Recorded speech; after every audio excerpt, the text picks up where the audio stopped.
Anjum kids world.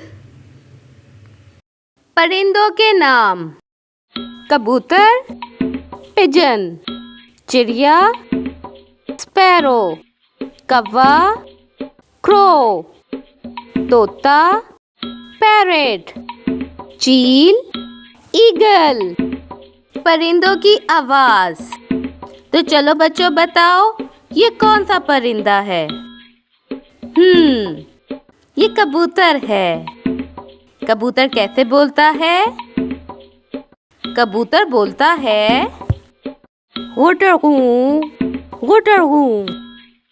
इस परिंदे को क्या कहते हैं? इस परिंदे को कहते हैं तोता। तोता कैसे बोलता है? तोता बोलता है टे टे टे। अब बताएं, इस परिंदे को क्या कहते हैं? इस परिंदे को कहते हैं कौवा। कौवा कैसे बोलता है? कौवा बोलता है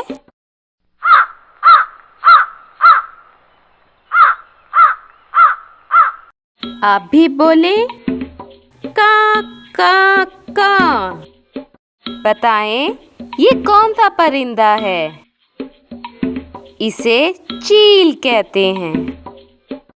चील कैसे बोलता है? चील बोलता है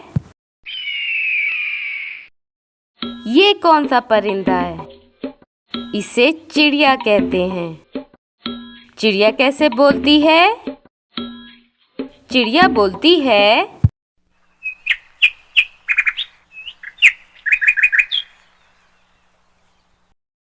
लाइक, शेयर, सब्सक्राइब।